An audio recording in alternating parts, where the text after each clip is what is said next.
বিসমিল্লাহির রহমানির রহিম।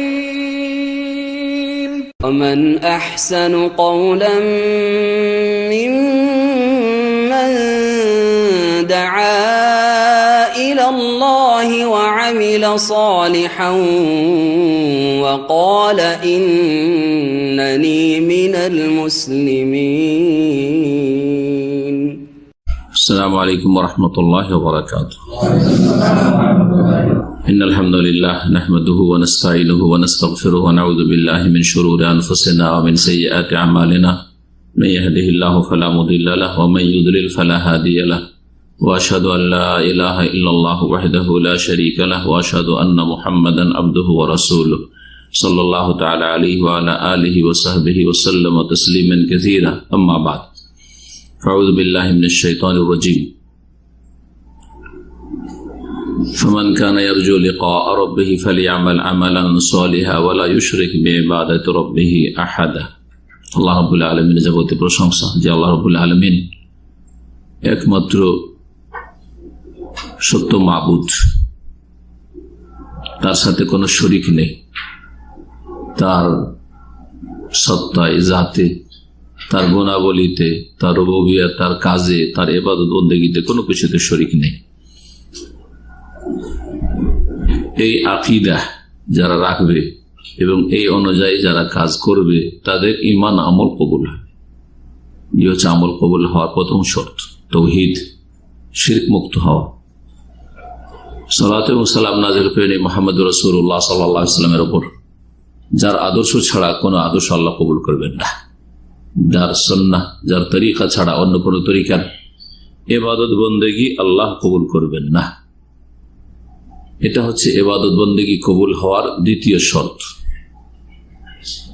কোরআনে কারীমের দলিল রয়েছে, রাসূলুল্লাহ সাল্লাল্লাহু আলাইহি ওয়াসাল্লামের হাদিসে এই দুটো বিষয়ের দলিল রয়েছে।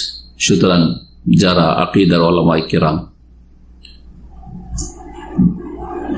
সুন্নাহর উলামায়ে আহলুস সুন্নাহ, তারা এই আমল কবুলের শর্তগুলি খুব গুরুত্ব সহকারে আলোচনা করেছেন এবং বিস্তারিতভাবে বুঝিয়েছেন।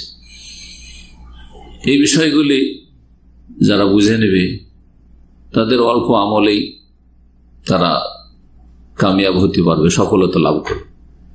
আর যারা এগুলি ঠিকভাবে বুঝলো না তারা অনিচ্ছাকৃত অনেক সময় ভুল করবে, অথবা বুঝার পরে সেগুলিকে মানল না, অহংকার প্রদর্শন করলো, তারা ক্ষতিগ্রস্ত হবে, তাদের আমল ইবাদত বন্দেগী কবুল হবে না। আমাদের ধারাবাহিক আলোচনা আমরা প্রতি শনিবারে করব আকীদা মানহাজগত বিষয়গুলি বিশেষ করে, আর কিছু প্রশ্ন উত্তর বিভিন্ন বিষয়ের সাথে সম্পর্কিত। আলোচনা আমাদের লম্বা হবে না, যেমন গত সপ্তাহে বলেছিলাম। আজকে প্রথম যেখান থেকে শুরু করব সেটা হচ্ছে, যা আমি ভূমিকাতে উল্লেখ করেছি সংক্ষেপে, আমল কবুল হওয়ার জন্য শর্ত হচ্ছে দুইটি: আকীদা, তাওহীদ এবং মানহাজ।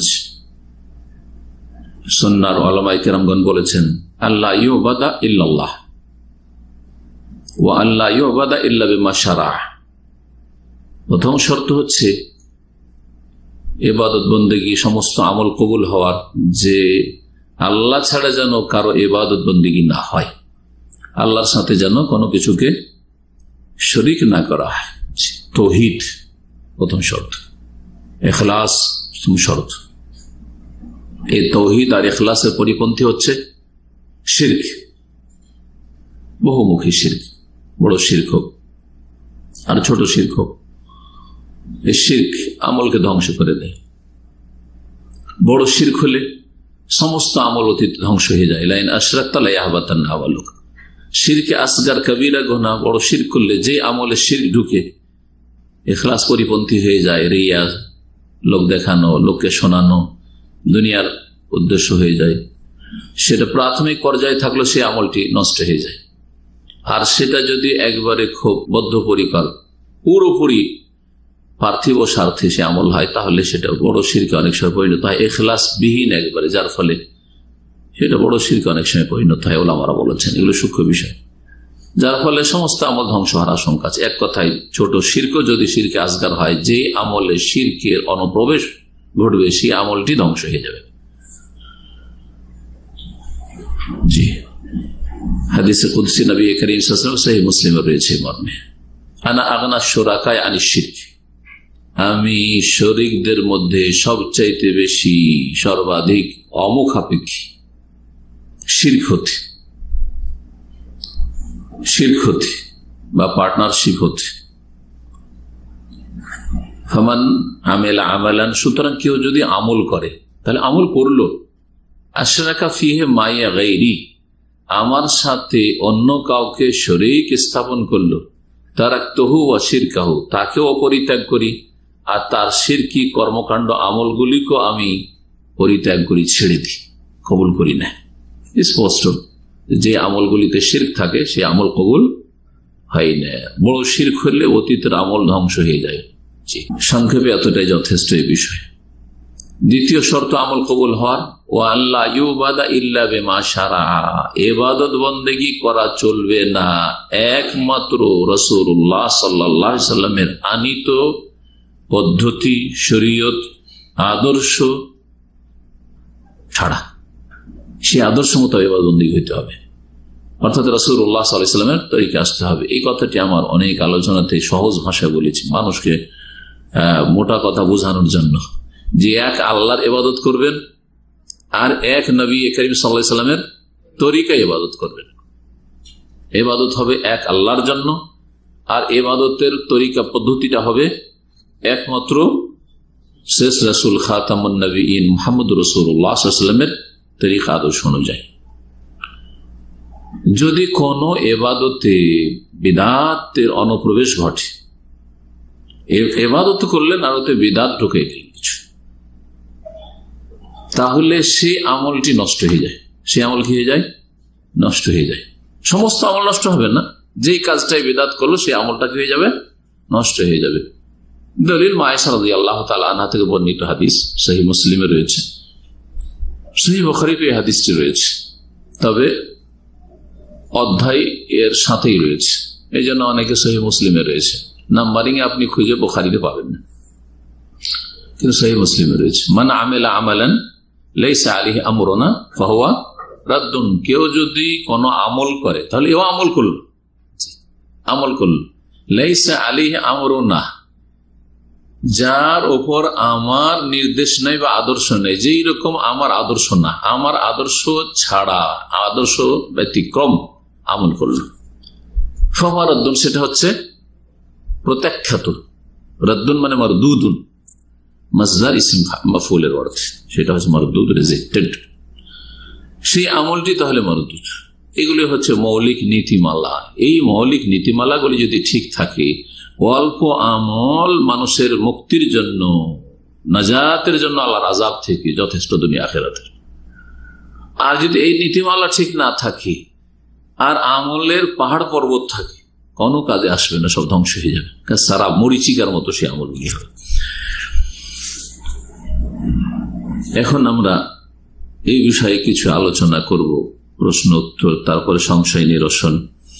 তার আগে শেখ আল্লামা সালেহুল ফওজান হাফিজাহুল্লাহ কাছে একটি প্রশ্ন করা হয় বিদাতীদের সম্পর্কে আর অন্য গুনাহগারদের সম্পর্কে। তুলনামূলক জিজ্ঞাসা, যে যারা অন্যান্য পাপের কারণে নাফরমান, ফাসিক গুনাহগার, এর এক শ্রেণীর মানুষ। আর এক শ্রেণীর লোক, তারা ধর্মীয় কাজ করতে গিয়ে বিদাতি কাজ করে, নবী সাল্লাল্লাহু আলাইহি ওয়াসাল্লাম আদর্শ বহির্ভূত কাজ করে, যার ফলে তারা বিদাতি। বিদাতিদের জন্য কঠোর আযাব শাস্তি রয়েছে, নাকি ফাসিক গুনাহগার নাফরমান যারা ইসলামের গণ্ডিত রয়েছে কিন্তু বিভিন্ন পাপে জড়িয়ে আছে, কাবিরা গুনাহে জড়িয়ে আছে, তাদের জন্য কঠোর আযাব রয়েছে? আল আজওয়া আল মুফিদা আন আসইলাতিল মানাহিজিল জাদীদা, এই কিতাবের 5 নম্বর প্রশ্ন। আপনারা যাদের কাছে কিতাব আছে দেখতে পারেন। আমরা ধারাবাহিক কিতাবের সাথে চলবো না, কারণ যখন যে প্রসঙ্গটা থাকবে তখন সেরকম নিয়ে আলোচনা করবো, বেশি লম্বা যেহেতু করবো না, আর সব কথায় আলোচনা করবো না। বলছেন আইয়ুহুমা আশাদ্দু আযাবান আল উসাতু আমিল মুবতাদিআহ, দুই শ্রেণীর মানুষের মধ্যে কোন শ্রেণীর আযাব বেশি শক্ত হবে? আল ওসাদ যারা নাফরমান, অন্য অন্য পাপের কারণে নাফরমানি করে, বিরুদ্ধাচার করে আল্লাহ এবং রসুলের, ফরজ ওয়াজিবে ঘাটতি করে, হারাম নাজাইজে লিপ্ত হয়ে, চুরি করে, ডাকাতি করে, মদ খেয়ে, অথবা বিভিন্ন ফরজগুলিতে ঘাটতি করে, জামাতে সালাত আদায় করে না। সালাত যদি আদায় নাই করে তাহলে তো কাফের হয়ে যাবে সঠিক মত, কিন্তু সালাত আদায় করে, জামাতে করে না, ফরজ জামাত ওয়াজিব জামাত ছাড়ে। সিয়ামে ঘাটতি আছে, যাকাতে ঘাটতি আছে, জি এইরকম বিভিন্ন পাপ আছে। ফরজ ওয়াজিব, বেহায়া বেপরদা, হিজাব পর্দার ক্ষেত্রে ঘাটতি আছে। এরা হচ্ছে এমন সাত নাফরমান, এরা জানে যে এগুলি হচ্ছে পাপ, এইরকম পাপীরা জানে যে এগুলি হচ্ছে পাপ। আর বেদাত করে বেদাতি, কিন্তু জানে যে এগুলি হচ্ছে সওয়াবের কাজ, জান্নাতে যাওয়ার কাজ, নেকির পাহাড়। মিলাদ করবো নেকির পাহাড় হবে, ঠিক না? মুহররমের তাজিয়া করবো নেকির পাহাড় হবে।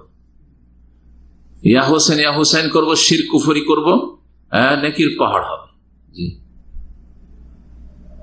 তো যারা শিরক বিদআত করে, যে হ্যাঁ এরা সেটাকে সওয়াবের কাজ মনে করে। পক্ষান্তরে যারা অন্যান্য পাপে জড়িয়ে আছে শিরক বিদআত ছাড়া, গুনাহগার, তারা মুসলিম সমাজের ইসলামের গণ্ডিতে আছে, তারাও গুনাহগার, কিন্তু এই দুইয়ের মাঝে কঠোর শাস্তি কাদের জন্য রয়েছে? উত্তরে তিনি বলছেন, আল মুবতাদিআতু আশাদ্দু, বেদাতীদের আযাব বেশি কঠিন। লিআনাল বিদআত আশাদ্দু মিনাল মাসিয়া, কারণ বিদাতির জন্য কেন বেশি আযাব বা কঠিন আযাব? কারণ বেদাত হচ্ছে অন্যান্য গুনার চাইতে বেশি কঠিন পাপ, বড় পাপ। শয়তান দুই রকমই পাপ করায়, ধর্মের নামে পাপ করায় আর দুনিয়াদারির ক্ষেত্রে পাপ করায়। কিন্তু শয়তানের কাছে অল বিদআত আহাব্বু ইলা শাইতানি মিনাল মাসিয়া, অন্যান্য গুনার তুলনায় শয়তানের কাছে বেদাতি কর্মকাণ্ড বা বেদাতি আকীদা, বেদাতি আমল বেশি প্রিয়। কেন? শয়তান ভালো করে জানে যে চোর চুরি করে ওটাকে পাপী মনে করে, নিজেকে ধিক্কার দেয়, কখন তওবা করে নেবে, হঠাৎ করে কখন কি করবে, ভালো মানুষ হয়ে যাবে। একজন মুসলিম জামাত ছাড়ে, ঘরে সালাত আদায় করে, পুরুষ মানুষ, ও জানে যে এই কাজটা আমার ত্রুটি, অন্যায়, সুতরাং কখন তওবা করে নিবে। রমজানের দিনে পানাহার করে, ফাসিক গুনাহগার পাপিষ্ট, ও জানছে যে আমি পাপ করেছি, অন্যায় কাজ করেছি, কখন তওবা করে নিবে। বেহাবে পর্দা, মহিলা পর্দা করে না, সে জানছে যে আমি গুনার কাজ করছি, কখন তওবা করে নেবে, সওয়াবের কাজ কি মনে করে না। পক্ষান্তরে আম্মাল মুবতাদি ফাকালিলাম মা ইয়াতুব, বেদাতি খুব কমই তওবা করে, বেদাতির তওবা নসিব খুব কমই হয়ে থাকে। কেন তওবা নসিব হয় না? লিআন্নাহু ইয়াযুন্নু আন্নাহু আলা হক, বেদাতি মনে করে যে আমি হকপন্থী, আমরাই জান্নাতি, আমরাই মুসলিম, কবর মাজারে সিজদা করে মুসলিম, মিলাদ করে মুসলিম। জি হ্যাঁ, মানে একেবারে পাকা মুসলিম। হ্যাঁ, বেদাতি দুই রকম। বেদাত, এমন বেদাত আছে যে বেদাতের কারণে ইসলাম থেকে বেরিয়ে যায়, বড় শিরকের বেদাত। আর কিছু বেদাত আছে যে মুসলিম থাকে, নিজেদেরকে হক পন্থী মনে করছে। যারা সুফিবাদে বিশ্বাসী, সুফিবাদের দুটো স্তর আছে, একটা হচ্ছে শিরক কুফরির স্তর, নিজেদেরকে পাকা মুসলিম মনে করছে শিরক কুফরি আকীদা রেখেও। আর এক দল সুফি আছে যারা বিদাতি কর্মকাণ্ডে মেতে আছে, তারা নিজেদেরকে পাক্কা হক্কানি মনে করছে, আহলে হক মিডিয়া। তারা এরা কখনো তওবা সাধারণত করে না, লিআন্নাহু ইয়াযুন্নু আন্নাহু আলা হক, কারণ বিদাতি মনে করে যে আমরা সত্যের উপর, হকের উপর আছি। বিখলাফিল আসি, পক্ষান্তরে নাফরমান সবসময় জানে আমি কাজগুলো ভুল করছি। ফাইন্নাহু ইয়ালামু আন্নাহু আসিন, কারণ গুনাহগার জানে যে আমি গুনাহ করছি। ওয়া আন্নাহু মুরতাকিবুল লিমাসি, আর বুঝছে যে আমি অন্যায় কাজে লিপ্ত আছি। আম্মাল মুবতাদি ফাইন্নাহু ইয়ারা আন্নাহু মুতিউন, বেদাতি মনে করে যে আমি নেক কাজ করছি, নেকির কাজ, আমি আল্লাহর আনুগত্য করছি, রাসূলের আনুগত্য করছি। ওয়া আন্নাহু আলা তাআতিন, যে কাজগুলি করছি এগুলি সওয়াবের কাজ করছি। ফালিযালিকা সারাতিল বিদআত ওয়াল আয়ায বিল্লাহ শাররা মিনাল মাসিয়া, এই জন্য বিদআত হচ্ছে অন্যান্য গুনার চাইতে বেশি নিকৃষ্ট পাপ। ওয়ালিযালিকা ইউহাযিরু সালফ মিন মুজালাসাতিল মুবতাদি, এই জন্য বেদাতীদের থেকে সতর্ক সাবধান করেছে। বেদাতীদের সাথে সম্পর্ক রাখতে, সংসর্গে আসতে, বেদাতীদের মজলিসে বসতে কঠোরভাবে সালাফে সালেহিন, সাহাবায়ে কেরাম, তাবেঈন, তাবা তাবেঈন নিষেধ করেছে। পক্ষান্তরে গুনাহগারদের সাথে ওইভাবে নিষেধ করেননি যে ওদের সাথে বসবে না। জি, কারণ যে বসছে একজন অন্য পাপীর সাথে, ও জানছে যে এটা পাপ আর ও জানছে পাপ, এখানে রিস্কটা কম আছে। পক্ষান্তরে বিদাতের সাথে বসলে হয় কি, ও ধর্মের রং দিয়ে সেই কাজগুলি করছে, ধর্মের রঙে রঞ্জিত তার আমলগুলি, সুতরাং সেখানে প্রতারিত হওয়ার আশঙ্কা বেশি। এই জন্য সালাফে সালেহিনরা সতর্ক করেছেন বেদাতীদের সাথে উঠা বসা করতে। কারণ বেদাতীদের সাথে যারা বসে তাদের ওপর তারা প্রভাব সৃষ্টি করবে, কুপ্রভাব ফেলবে। দেখেন আজকাল মুসলিম বিশ্বে যেসব বিদাতি দলের সাথে সম্পৃক্ত হয়ে গেছে, সহজে বেরিয়ে আসতে পারে না, সহজে বেরিয়ে আসতে পারে না। পক্ষান্তরে দুনিয়ার সাথে যেসব পাপে জড়িয়ে আছে সহজে হয়তো বেরিয়ে চলে আসছে, সহজে বেরিয়ে চলে আসছে। ও খাতারহু শাদীদ, বেদাতীদের খাতরা, বেদাতীদের ক্ষতির দিকগুলি হচ্ছে বেশি মারাত্মক। ওয়ালা শাক্কা আন্নাল বিদআতা শাররুম মিনাল মাসি, এতে কোনো সন্দেহ নাই যে বিদআত অন্যান্য গুনার চাইতে বেশি নিকৃষ্ট। খাতারুল মুবতাদি আশাদ্দু আলান নাস মিন খাতারিল আসি, আর বিদআতির যে ভয়াবহতা বা বিদআতির ক্ষতিকর দিক মানুষের ক্ষেত্রে বা মানব জাতির ক্ষেত্রে অন্য অন্য নাফরমানের চাইতে বেশি বিপজ্জনক। এই জন্য সালাফে সালেহিনদের একটি উক্তি রয়েছে, ইখতিসাদুন ফি সুন্নাতিন খায়রুম মিন ইজতিহাদিন ফি বিদআহ। সুন্নতের ক্ষেত্রে অল্প আমল করা বা সুন্নতের ক্ষেত্রে মধ্যম পন্থা অবলম্বন করা, শুধু ফরজটা আদায় করছে না, সুন্নত মুস্তাহাব নফল বেশি নেই। তেসাদ সুন্নত ভিত্তিক আমল কিন্তু শুধু ফরজটাই হয়তো আছে। খায়রুম মিন ইজতিহাদিন ফি বিদআহ, বিদআতের ক্ষেত্রে অনেক মেহনত পরিশ্রমের চাইতে ভালো। বেদাতি কাজে অনেক মেহনত, সারা দিন রাত মেহনত তোলে, সারা রাত বেদাতি জিকির করছে। আপনি সারা রাত না 2-4 ঘন্টাও জিকির করলেন না ওদের মতো বেদাতি জিকির, বরং সকাল সন্ধ্যার জিকির 5 মিনিট 7 মিনিট করে লাগলো। ঘুমের পূর্বের জিকির, বিছানায় শোয়ার আগে 2-4 মিনিট লাগলো, 5 মিনিট লাগলো। সালাতের পরে সুন্নতি জিকির আপনার 2-4 মিনিট লাগলো। এসব অনেক অনেক ভালো। ইখতিসাদুন ফি সুন্নাতিন খায়রুম মিন ইজতিহাদিন ফি বিদআহ। এই ছিল শেখ সালেহ ফৌজান হাফিজাহুল্লাহ আলোচনা বেদাতি সম্পর্কে এবং অন্যান্য গুনাহগারদের সম্পর্কে, তুলনামূলক আলোচনা। বিদআত সম্পর্কে সালাফে সালেহিনের কিছু উক্তি এখানে উল্লেখ করা হয়েছে, সেগুলি আমি আলোচনা করি। কাল সুফিয়ান সাউরি রাহিমাহুল্লাহ, ইমাম সুফিয়ান সাউরি রহমতুল্লাহ আলাইহি খুব বড় ইমাম ছিলেন। তিনি বলছেন, আল বিদআতু আহাব্বু ইলা ইবলিস মিনাল মাসিয়া, বেদাত হচ্ছে ইবলিসের কাছে অন্যান্য গুনার চাইতে বেশি প্রিয়।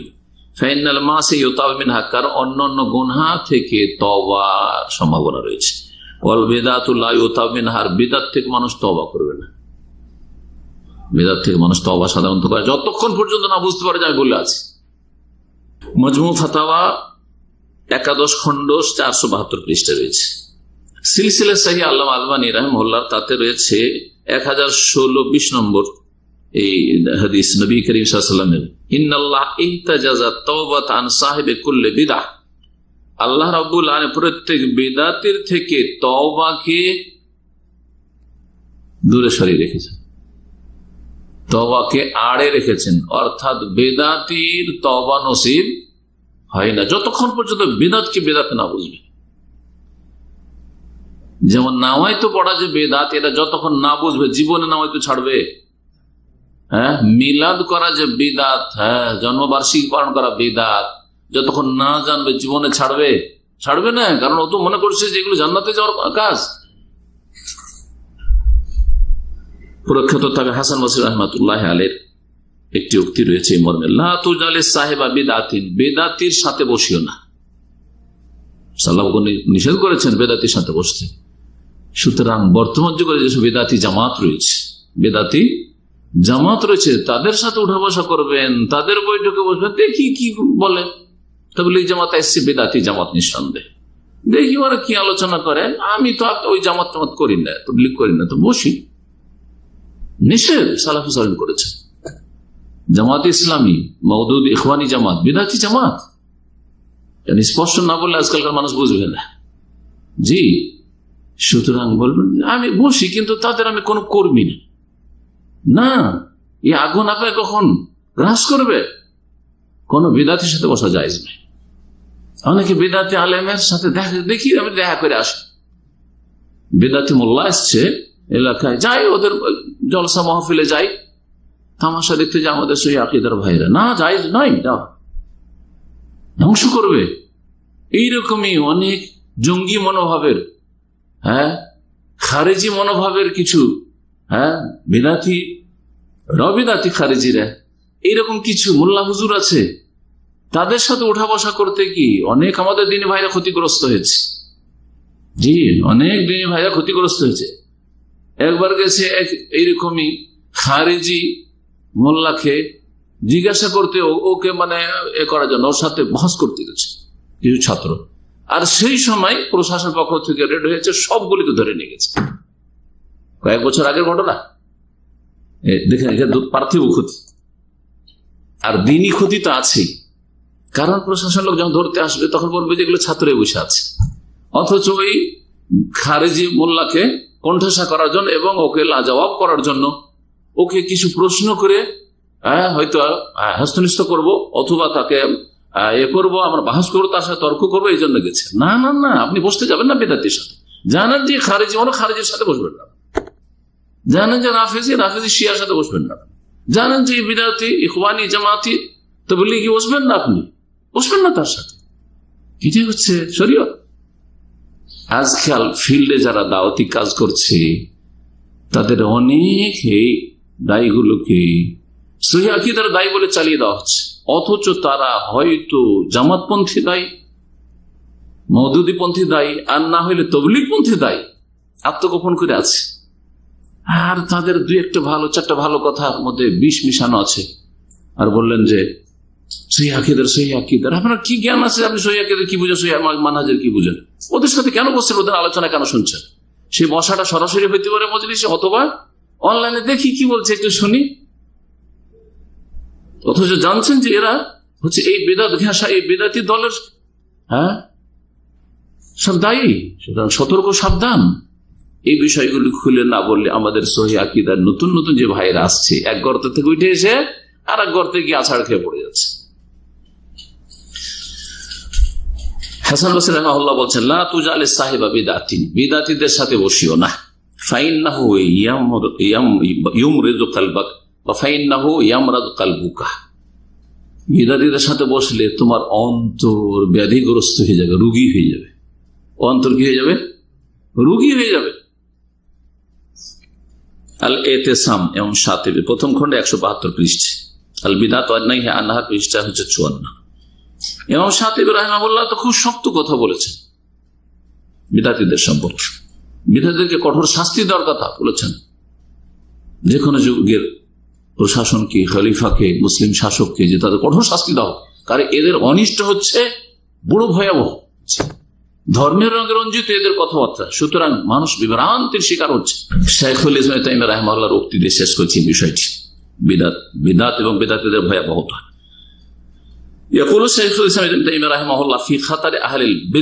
বেদাতীদের ভয়াবহতা সম্পর্কে এবং এরা যে বড় বিপজ্জনক মুসলিম উম্মার জন্য, এই সম্পর্কে সতর্ক করতে গিয়ে বলেন, ওয়ালাউল্লাহ মান ইয়াকিমুহুল্লাহু লিদাফই দারারি হাউলাই ইয়ানি আহলাল বিদআহ লাফাসাদাদ-দ্বীন। যদি আল্লাহ রাব্বুল আলামিন বেদাতীদের অনিষ্ট প্রতিরোধ করার জন্য, বেদাতীদের শার অনিষ্ট দূর করার জন্য আল্লাহ যদি কিছু এমন আলেম ওলামা হোক অথবা মুসলিম শাসক হোক আহলে সুন্নাহ, তাদেরকে না নিযুক্ত করতেন এসব কাজে, লাফাসাদাদ-দ্বীন, তাহলে দিন ধ্বংস হয়ে যেত, সহিহ দিন ধ্বংস হয়ে যেত। সহিহ আকীদার আলেম ওলামাদের মেহনত, আইম্মায়ে কেরামদের, আর তার সাথে সাথে মুসলিম আহলে সুন্নাহর উলামায়ে কেরাম যারা আহলে সুন্নাহর শাসক, তাদের যে আল্লাহ রাব্বুল আলামিন পার্থিব ক্ষমতা দিয়েছেন সুলতান, এই দুটো যদি না থাকতো লাফাসাদ, ওয়া কানা ফাসাদু আযম মিন ফাসাদ ইস্তিলাইল আদু মিন আহলিল আরদ। আর এই বিপর্যয় যে মুসলিম উম্মার বিপর্যয় নেমে আসতো বেদাতীদের কারণে, এটা কোন মুসলিম দেশে কাফেরদের আধিপত্য কায়েম হলে বা কাফেররা যদি দখল করে নিত কোন মুসলিম দেশ, তাতে যে অনিষ্ট রয়েছে, ক্ষয়ক্ষতি রয়েছে, তার চাইতে বেশি মারাত্মক। কাফের যদি কোনো দেশ দখল করে নেয় তাহলে সেখানে শাসন ক্ষমতা দখল করলো, কিন্তু মানুষের আকীদা নষ্ট সহজে করতে পারবে না। জি, বোঝা গেছে কিনা? কিন্তু বিদাতি আলেম সমাজকে যদি প্রতিরোধ না করা হয়, তাদেরকে যদি নির্মূল না করা হয় মুসলিম শাসক আহলে সুন্নাতের শাসকদের মাধ্যমে আর কোরআন সুন্নাহ আলেম ওলামাদের মাধ্যমে, তাহলে এরা মানুষের অন্তরে অন্তরে ঢুকে পড়েছে, এদের বদ আকীদা। وكان فساد اعظم من فساد استيلاء العدو من اهل الحرب فان هؤلاء يستولوا لم يفسدوا القلوب। কারণ কাফের শাসক যদি কোথাও আধিপত্য কায়েম করে, তাহলে তারা অন্তরের উপর আধিপত্য কায়েম করতে পারে না, মানুষের অন্তরের উপর রাজত্ব করতে পারে না। ওমা ফিহা মিনাদ দ্বীন ইল্লা তাবান। জি, আম্মা আর যেটুকু কাফেররা ধর্ম নিয়ে এসছে আর আসলে সে দুনিয়ার গরজে, সুতরাং সেখানে ওই রকমের প্রভাব সৃষ্টি করতে পারবে না। ক্ষতি অবশ্যই আছে, কিন্তু তুলনামূলক বলছে। আম্মা উলাইকাল মুবতাদিয়া ফাহুম ইউফসিদুনাল কুলুবা ইবতিদান। আর বেদাতি আলেম সমাজ, বেদাতি সংগঠনগুলি, বেদাতি যারা দোয়াতুদ দলাল গুমরাহ দায়ী বিভিন্ন ফিরকার, এরা মানুষের অন্তরে বিপর্যয় সৃষ্টি করবে, অন্তরকে ধ্বংস করে দেবে বদ আকীদা দিয়ে। শুরুতে প্রথমখানে মজমুল ফাতাওয়া 28তম খণ্ড 232 পৃষ্ঠা। এখানে আজকে এই মানহাজ সম্পর্কে কিছু কথা বললাম, আর বিদআত সম্পর্কে বিশেষ করে বিদআত সম্পর্কে আলোচনা চলছে। দুই একটি সংশয় নিরসন করব, আগে একটি প্রশ্নের উত্তর দেব। একটি বিষয় আমি এর আগে আলোচনা করেছি কোন এক আলোচনায়, যাতে বলেছি যে এই যে নীতিমালাগুলো শুনলেন, যদি বড় শিরক থাকে কারো আকীদা আমলে, তাহলে অতীতের সমস্ত আমল ধ্বংস হবে। ছোট শিরক যদি থাকে অথবা বিদআত থাকে, তাহলে যে আমলে ছোট শিরক থাকবে, বিদআত থাকবে, সে আমল ধ্বংস হয়ে যাবে, নষ্ট হয়ে যাবে। এটা হচ্ছে আহলে সুন্নাত ওয়াল জামাতের আইম্মায়ে কিরাম, আইম্মায়ে আরবা, আবু হানিফা, শাফিঈ, মালিক, সবারই এটি হচ্ছে আকীদা মানহাজ। এটা হচ্ছে সালাফে সালেহিনের আকীদা মানহাজ, সাহাবায়ে কেরাম, তাবেঈন, তাবা তাবেঈনের। এর ভিত্তিতে আমি বলেছি, কেউ যদি বলে নাওয়াইতা নাসুম গাদান, উদাহরণস্বরূপ আমি আগামীকালকে রোজার নিয়ত করছি, বলছে না বিদাতিরা? বলছে। তাদের বিদাতি আলেম সমাজ দোয়াতুদ দলাল শেখাচ্ছে এগুলো, বা এই ক্ষেত্রে শিথিলতা অবলম্বন করছে। বলা জরুরি না, দেখেন ওদের ধোঁকাবাজ উঠে।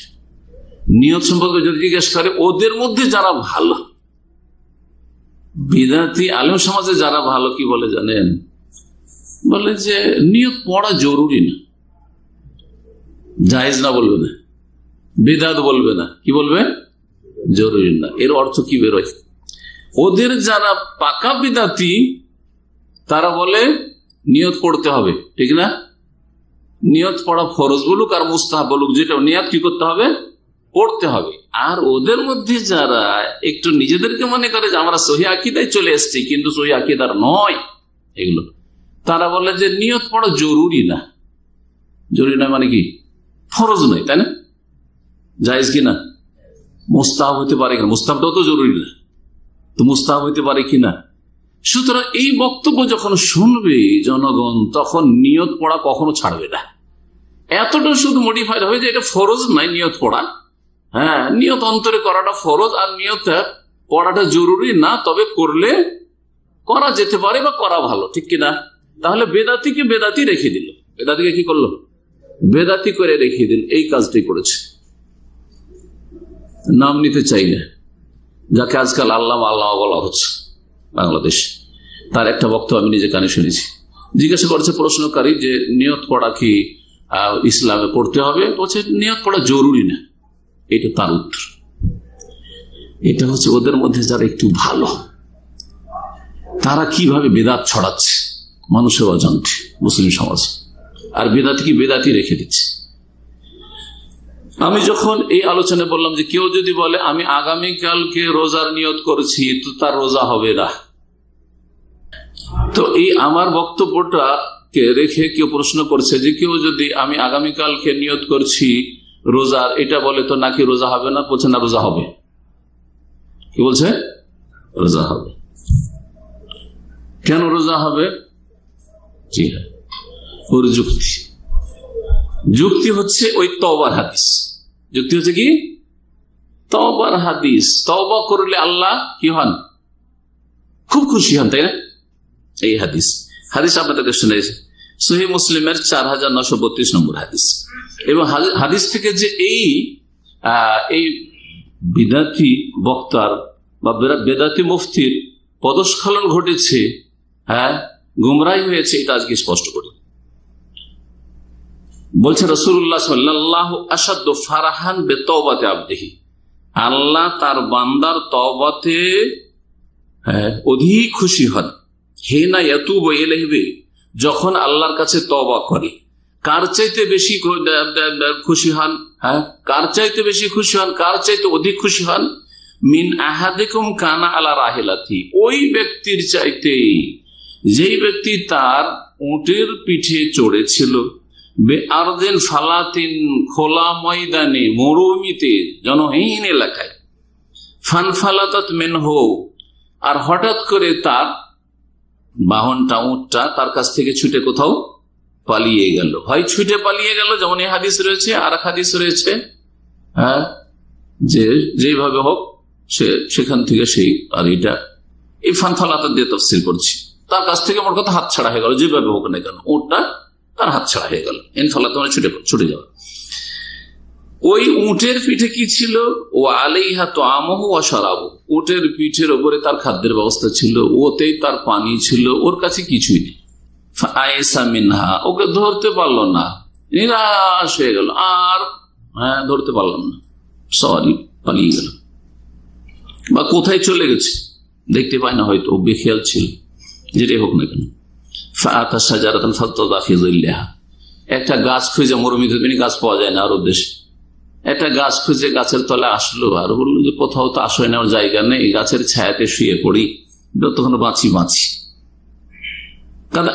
রাহিলাতিহি, তার এই বাহন উটনি থেকে শিখিয়ে নিরাশ হয়ে গেছিল। ফাবাইনা হুয়া কাযালিকা, এইরকম অবস্থায় তাকে ঘুম চলে এসেছে। এইখানে সংক্ষেপ করে দিচ্ছে, আসলে ঘুমিয়ে পড়েছে, ক্লান্ত অবস্থায় কি হয়েছে, ক্লান্ত পরিশ্রান্ত, একবারে ঘুমিয়ে পড়েছে। ওই ঘুমিয়ে আছে, হঠাৎ করে ঘুম ভাঙছে কিছুক্ষণ পরে। আর জানছে যে মত নিশ্চিত, যতক্ষণ বেঁচে আছে তারপরে মরে যাবো, আর তো উপায় নেই, পানিও নেই, কিছু নেই, আর এদিক ওদিক কোথাও যেতেও পারবো না, মরুভূমিতে বালিতে নামলে মরে যাব, এই অবস্থায় ছিল। হঠাৎ করে ঘুম ভাঙলে দেখে যে মাথার কাছে এসে উটনিটা দাঁড়িয়ে আছে, মাথার কাছে উটনিটা এসে দাঁড়িয়ে আছে। হঠাৎ করে উটের লাগামটা ধরলো। সুম্মা কাল মিন শিদ্দাতিল ফারাহ, এত খুশি হয়েছে, মরে যাওয়া অবস্থায় আবার নতুন করে প্রাণ ফিরে আসলো। কত মানুষের খুশি হয়, তাই না? খুশি হয়, খুশিতে মানুষ দিশেহারা হয়ে যায়। খুশিতে অনেক সময় মানুষ কি হয়ে যায়? দিশেহারা। খুশিতে মানুষ কাঁদতে লাগে, বেশি খুশি হইলে কাঁদতে লাগে, বেশি খুশি হইলে মানুষ হুঁশ হারা, দিশেহারা, কি বলছে কি করছে ও হুঁশ নেই তার, এরকম হয়ে যায়। এই ব্যক্তি ওই রকম হুঁশ হারা হয়ে অনিচ্ছাকৃত বলেছে আল্লাহুম্মা আনতা আবদি, আল্লাহর শুকরিয়া করতে গিয়ে বলছে আল্লাহুম্মা আনতা আবদি ওয়া আনা রাব্বুকা, হে আল্লাহ, হে আল্লাহ, আল্লাহুম্মা আনতা আবদি, তুমি আমার বান্দা, তুমি আমার বান্দা, ওয়া আনা রাব্বুকা, আমি তোমার রব, আমি তোমার মালিক। কথাটা কুফরি কিনা? বড় কুফরি না? কথাটা ফেরাউনের কথা কিনা? কথা তো মারাত্মক। কিন্তু নবী সাল্লাল্লাহু আলাইহি ওয়াসাল্লাম আখতা মিন শিদ্দাতিল ফারাহে, প্রচন্ড খুশির তাড়নায় সে ভুল করে ফেলেছে অনিচ্ছাকৃত, ঠিক না? এখন এখান থেকে সে যুক্তি পেশ করে এই বিদাতি হুজুর কি করেছে, সহিহ আকীদার দাবিদার বলছে যে যেখানে আনতা আবদি, হে আল্লাহ তুমি আমার বান্দা বলে কাফের মুশরিক হলো না সে, আল্লাহ খুশি হলেন বড়। আল্লাহ মানুষের তওবাতে এত খুশি হন, এটার সাথে তুলনা করা হয়েছে, কিন্তু একে কাফের বলা হয়নি, তাই না? একে কাফের বলা হয়নি যে তুমি বড় কাফের হয়ে গেলে, এই কথা বলা হয়নি। তো বড় কুফরি কথা বলে যখন বড় কুফরি হলো না, তো কেউ যদি নাওয়াই তানাসুমা গাদান বলে আগামীকালকে রোজা রাখছি, অথচ রোজাটা আজকের, তাহলে রোজা কেন নষ্ট হবে? বুঝতে পারছেন? আগামীকালকে রোজা রাখছি অথচ রোজা আজকের রাখছি, কেন? সহুর করছে রাত্রে, সন্ধ্যাবেলা চাঁদ উঠেছে, তো রোজা তো আলিয়মের টুডে, আজকের, কিন্তু রোজা গাদা না, নাওয়াই তানাসুমা গাদান, প্রতিদিন বলছে আগামীকালকে, আগামীকালকে, আগামীকালকে, বলছে না? বলছে না? এই বিদাতি গদবাঁধা নিয়তে আগামীকালকে রোজা, তো বলছে যে না না না, ওর রোজা হয়ে যাবে, কারণ সে তার বলাটা আর এই লোকের বলাটা একই। এই লোকের বলাতে যেমন কুফরি হইল, কাফের হইল না, ঠিক তেমনি যে নওয়াই তানাসুমা গাদান প্রতিদিন বলছে আগামীকালকে রোজা, আগামীকালকে রোজা রাখবো, সেই ব্যক্তির আমল নষ্ট হবে না, কবুল হবে, তার রোজা কবুল হবে। বুঝতে পারছো যুক্তিটা? এর খণ্ডন দুই দিক থেকে করছি। প্রথম কথা, এই লোকটি যে বলেছে হে আল্লাহ তুমি আমার বান্দা, সে ইচ্ছাকৃত বলেছে না অনিচ্ছাকৃত? অনিচ্ছাকৃত, ঠিক না? আর যে প্রতিদিন বলছে নওয়াইতা নাসুমা গাদান, আগামীকালকে রোজা নিয়ত করছি, সে ইচ্ছা করে বলছে অনিচ্ছাকৃত বলছে? ইচ্ছা করে বলছে। পার্থক্য হয়ে গেল। তাই দুই নম্বর পার্থক্য, এই লোকটি যে বলেছে হে আল্লাহ তুমি আমার বান্দা, সে একবার বলেছে না বহুবার বলেছে? 30 বার বলেছে। আর বিদাতি 30 রোজাতে 30 বার বলে নওয়াইতা নাসুমা গাদান, নওয়াইতা নাসুমা গাদান, প্রতিদিন সাহারির সময় কি বলে? নওয়াইতা নাসুমা। দ্বিতীয় পার্থক্য হলো না? এই কথাটি প্রতিদিন সে বলছে, ঠিক না? বলবে যে ও তো বুঝে না, আরবি বুঝে না, তো ইসলাম না বুঝে পালন করা জায়েজ তার না? ইসলাম বুঝতে হবে তাকে যে আমি কি বলছি, অবশ্যই বুঝতে হবে যে আমি কি বলছি। দিন শিখা ফরজ, এতটা শিখা ফরজ, অবশ্যই ফরজ। কথা বোঝা গেছে না? একটা পার্থক্য হলো। এটা তো একটা পয়েন্ট ছিল, একটা দিক ছিল যে কেউ যদি আগামীকাল আমি রোজার নিয়ত করছি তো তার রোজা নষ্ট হবে, এটা হচ্ছে আমার কথা, আমি বলেছি। এর একটা যুক্তি এটা পেশ করেছি। কি যুক্তি? যে যেহেতু সে প্রতিদিন রোজা রাখছে আজকের, আর মুখে বলছে নিয়ত যে আমি নিয়ত করছি কিসের? আগামীকালকের, তো আজকে রোজাই হইল না তার, সুতরাং রোজা হবে না। এই ক্ষেত্রে যে সংশয় তুলেছে সেই সংশয় তাহলে অসার, ঠিক না? এই যুক্তি দলিল তার ঠিক নয়। 2 নম্বর, এই রোজা নষ্ট হওয়ার কারণ সেটা তো ওখানে আমি বলিনি, আজকে বলি, অন্য আলোচনা তো রয়েছে, কিন্তু ওই প্রসঙ্গ হয়তো বলিনি। অনেক সময় সময়ের স্বল্পতার জন্য চারিদিক থেকে বিস্তারিত বলা হয় না। আর একটা দিক রয়েছে, মানুষ বিদআতি আমল করলে তার আমলটা কবুল হয় না। রোজা শুরু করছে, সিয়াম শুরু করছে সুহুর দি, আর বলছে নওয়াইতা নাসুমা গাদান, তাহলে রোজার মধ্যে বেদাত ঢুকলো না? রোজা হচ্ছে ইবাদত, ঠিক না? আর রোজাতে বেদাত ঢুকলো না? আর যে কোনো এবাদতে যদি আমলে বেদাতের অনুপ্রবেশ ঘটে, বেদাত ঢুকে, তাহলে সেই আমল কবুল হবে? হবে না। হাদিস একটু আগে বললাম, মান আমেলা আমালান লাইসা আলাইহি আমরুনা ফাহুয়া রাদ্দুন। এক ব্যক্তি রোজা রাখলো আর নওয়াইতা নাসুমা গাদান বললো, যেটা নবী সাল্লাল্লাহু আলাইহি ওয়াসাল্লামের আমর নয়, নবী সাল্লাল্লাহু আলাইহি ওয়াসাল্লামের আদর্শ নয়, সুতরাং সেই রোজা হচ্ছে প্রত্যাখ্যাত। তাহলে 2টি কারণে রোজা প্রত্যাখ্যাত, 2টি কারণে রোজা প্রত্যাখ্যাত। প্রথম কথা, রোজা রাখছে আজকের আর প্রতিদিন বলছে আগামীকালকের, একদিন অনিচ্ছাকৃত, আর সারা জীবন অনিচ্ছাকৃত আপনার। আর শুধু একটা মাস নয়, সারা জীবন, প্রতি বছর রোজা রাখছে। ফরজ রোজা রাখলো এরকম, নফল রোজা রাখলো এরকম, আশুরা রোজা রাখলো এরকম, আরাফা রোজা রাখলো এরকম, সাহারি খেলে নওয়াইতা নাসুমা গাদান। আর দলিলে পেশ করবেন এটা কিভাবে বেদাত ছড়াতে চাইছেন আর মুসলিম সমাজকে ধোঁকা দিতে চাইছেন। কথা বুঝতে পারছেন? জি, আশা করি এই বিষয়টি স্পষ্ট হয়েছে। আর একটি কথা এখানে পয়েন্ট উল্লেখ করা জরুরি, সেটা হচ্ছে দেখেন, একবার কেউ যদি ভুল করে, আর সেটা সাগীরা হয়, তাহলে সাগীরাই থাকবে। সাগীরা গুনাহ যদি হয় আর একবার ভুল করে, তাহলে কি হবে? সেটা ছোট গুনাহ হবে, সাগীরা গুনাহ হবে। কিন্তু সাগীরা গুনাহ যদি বারবার করতে থাকে তাহলে কাবীরা হয়ে যাবে।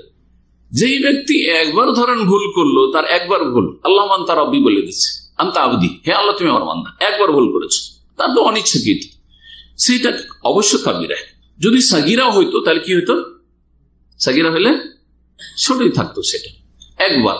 কিন্তু যেই ব্যক্তি প্রতিদিন বলছে নওয়াইতা নাসুমা গাদান, যদি ধরে নি যে এই ভুলটা সাগীরা, এই বেদাতটাকে সাগীরা গুনাহ যদি ধরি, বেদাত অবশ্য কাবীরা গুনাহ, কিন্তু বেদাত যদি সাগীরা গুনাহ ধরে নি, একদিন করলে, জীবনে কেউ একদিন যদি রোজাতে বলে নওয়াইতা নাসুমা গাদান, তো ধরে নিলাম সাগীরা, কিন্তু প্রতিদিন বললে সেটা কি হয়ে যাবে?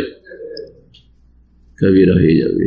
জি, আল বিদআতু বা সাগাইরু, সাগীরা গুনাহ সম্পর্কে আহলে সুন্নাত, বিদআত নাই, সাগাইরু সাগীরা গুনাহ ইযা তাকাররাত, বারবার যদি হইতে থাকে, তুসবিহু কাবীরাতান, সেটা কাবীরা হয়ে যায়। এটা আহলে সুন্নাত জামাতের আকীদা। আপনি মহিলার দিকে একবার তাকালেন, সাগীরা গুনাহ, কিন্তু যদি বারবার আপনার অভ্যাস বানিয়ে নেন যে আমি মহিলা দিকে তাকাবো, বা আপনি ছবির মহিলার ছবির আসক্ত হয়ে গেছেন, যার ফলে ফেসবুকে ইউটিউবে আপনি খারাপ ছবি দেখছেন, আপনি উলঙ্গ অর্ধলঙ্গ ছবি দেখছেন, সাগিরা হলেও সেটা কি হয়ে যাবে, বারবার দেখার কারণে সেটা কি হয়ে যাবে, কাবিরা হয়ে যাবে। ঠিক তেমনই প্রতিদিন যারা নামায় তানাসুমা কাদান বলছে, যদি বলি যেটা সাগিরা গুনাহ হইলো, তারপরে সেটা বারবার বলার কারণে কাবিরা বিদআত হয়ে যাবে, কাবিরা গুনাহ হয়ে যাবে। বেশ কিছু সূরা বা আয়াত কোরআন কারীমে রয়েছে, যে আয়াতগুলির শেষে কিছু বলা আমাদের মুসলিম সমাজে প্রচলন রয়েছে। জি আছে না? তার মধ্যে কিছু সহিহ রয়েছে, কিছু জয়ীফ রয়েছে। আমরা অনেকে সম্পর্কে ক্লিয়ার ধারণা রাখি না, এই ধারণাটা আজকে দিতে চাইব। তাহকিকি ধারণা বা গবেষণামূলক একটা সহিহ এই সম্পর্কে ধারণা। যেমন সূরা ফাতিহার পরে ওয়ালাদ-দাল্লিনের পরে কি বলছি? আমিন বলছি, ঠিক না? সাব্বিহ ইসমা রাব্বিকাল আলা, অনেকে বলে সুবহান রাব্বিয়াল আলা, হ্যাঁ বলছি। সূরা 3 পরে বলে আলাইসাল্লাহু বিআহকামিল হাকিমিন, জানেন কি বলে? জানেন না, আপনারা শোনেননি? বালা ওয়া আনা আলা যালিকা মিনাশ শাহিদিন, বালা ওয়া আনা আলা যালিকা মিনাশ শাহিদিন। এইরকমই সূরা মুরসালা ফাবিআইয়ি হাদিসিন বাদাহু ইউমিনুন আমান্না বিল্লাহ, এই বিভিন্ন আমলগুলি রয়েছে। এই সম্পর্কে খোলাসা সার কথা শোনাবো শুধু 2-3 মিনিট। এই ক্ষেত্রে অনেকগুলি লিখনি আমি পড়লাম, তার মধ্যে আল্লামা আলবানী রাহিমাহুল্লাহ লিখনিটা বেশ গবেষণামূলক, সবগুলি হাদিস একসাথে কালেক্ট করে জমা করে। তিনি বলছেন আল খুলাসা সার কথা, কালিমাতু আমিন ফাসাবিতুন ফি সূরাতিল ফাতিহা, সূরা ফাতিহার শেষে আমিন বলা বিশুদ্ধ হাদিস দ্বারা প্রমাণিত সাব্যস্ত। ওয়া জুমলাতু তাসবিহ মিনহু ফাসাহিহুন সাবিতুন ফি সূরাতিল আলা ওয়া গায়রিহি, এবং তাসবিহ পাঠ করা সাব্বিহ ইসমা রাব্বিকাল আলাতে সুবহান রাব্বিয়াল আলা বা ফাসাব্বিহ বিসমি রাব্বিকাল আযীম, এই আয়াতটি সূরা ওয়াকিয়াত আসলে সুবহান রাব্বিয়াল আযীম, এগুলি হচ্ছে সহিহ এবং সাবিত প্রমাণিত, এগুলি হচ্ছে প্রমাণিত। ওয়াকাদ সাহহা মিনহু, বলছেন যে নবী সাল্লাল্লাহু আলাইহি ওয়াসাল্লাম থেকে এটাও সহিহ প্রমাণিত, বালা ওয়ালা ফি আয়াতিল সূরাতুল কিয়ামত, বালা ওয়ালা। ওয়া আম্মা মা ইউকালু ইনদা আখির কিরাআতি সূরাতি 3, সূরা 3 যে আলাইসাল্লাহু বিআহকামিল হাকিমিন, এর শেষে যে বলা হয় বালা ওয়া আনা আলা যালিকা মিনাশ শাহিদিন, এটা ওয়া আখির সূরাতুল মুরসালাত, আর সূরা মুরসালাতের শেষে ফাল হাদিসু ফি যালিকা দাঈফুন, এই ক্ষেত্রে হাদিস হচ্ছে যঈফ, সহিহ নয়। ওয়া মা ইউকালু ইনদা কিরাআত ফাবিআইয়ি আলাই রাব্বিকুমা তুকাজ্জিবান, আর একটা আমল আমাদের দেশে খুব প্রসিদ্ধ রয়েছে, অনেকেই করে থাকে এটা, ফাবিআইয়ি আলাই রাব্বিকুমা তুকাজ্জিবান। যতবার আসে একটা দোয়া পড়ে, কি পড়ে জানা আছে? লা বিশাইইন মিন নিআমিকা রাব্বানা নুকাজ্জিবু ফালাকাল হামদ।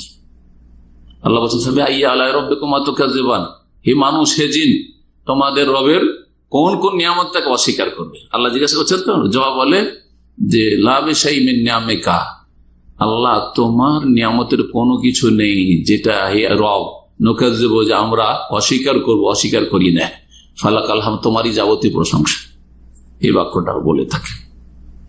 এই মর্মে বলছেন আল্লাহ ফাইন্নাহু লাম ইউনকাল আনহু সাল্লাল্লাহু আলাইহি ওয়াসাল্লাম, যে ফাবিআইয়ি আলা রাব্বিকুমা তুকাজ্জিবান সম্পর্কে বলে থাকে, এটা নবী করিম সাল্লাল্লাহু আলাইহি ওয়াসাল্লাম থেকে বলা প্রমাণিত না। আন্নাহু কানা ইয়াকুলু যালিকা ইনদা কিরাআতি হাযিহিল আয়া ফিস সালাতি ওয়া ফি গায়রিহা, সালাতের ভিতরে হোক অথবা বাইরে হোক, কখনো নবী সাল্লাল্লাহু আলাইহি ওয়াসাল্লাম এইভাবে পড়েননি। জি, জিনদের সম্পর্কে একটি হাদিস রয়েছে যে জিনেরা এরকম বলেছেন, আর ওখান থেকে অনেকে এই আমলটি শুরু করেছে, কিন্তু নবী করিম সাল্লাল্লাহু আলাইহি ওয়াসাল্লাম এইভাবে কখনো বলেননি। তারপরে আরেকটি বিষয় উনি উল্লেখ করেছেন যে আরেকটি হাদিস রয়েছে, সেই হাদিসের আলোকে ইমাম নবী রাহমাতুল্লাহ আলাইহি বলেছেন যে যখনই কোন জায়গায় কোরআনে কারিমে রহমতের আয়াত আসতো, মানে জান্নাতের আয়াত বা আল্লাহর নিয়ামতের আয়াত, তখন আল্লাহর রহমত যাচ্ছা করতেন নবী সাল্লাল্লাহু আলাইহি ওয়াসাল্লাম, এবং যখনই কোনো আল্লাহর আযাবের আয়াত আসতো বা জাহান্নামের আযাব আসতো, তখন তার থেকে আশ্রয় প্রার্থনা করতেন বা আশ্রয় কামনা করতেন। জি, তো এই সম্পর্কে বলছেন আল্লামা আলবানী যে ইন্নামা ওয়ারাদা ফি সালাতিল লাইল, এটা তাহাজ্জুদের সালাতে প্রমাণিত নবী সাল্লাল্লাহু আলাইহি ওয়াসাল্লাম থেকে। কিন্তু আমাদের সমাজে অনেকে এটা ফরজে আমল করে, ফরজে আর জরুরি সাব্বিহ ইসমা রাব্বিকাল আলা সুবহান রাব্বিয়াল আলা। জি, আলাইসাল্লাহু বিআহকামিল হাকিম বালা ওয়া আনা আলা যালিকা মিনাশ শাহিদিন, যেমন আমিন জোরে বলে এরকম অনেকে বলে, এই আমলগুলি ভুল, সহিহ নয়। এখানে আজকের আলোচনা শেষ করছি।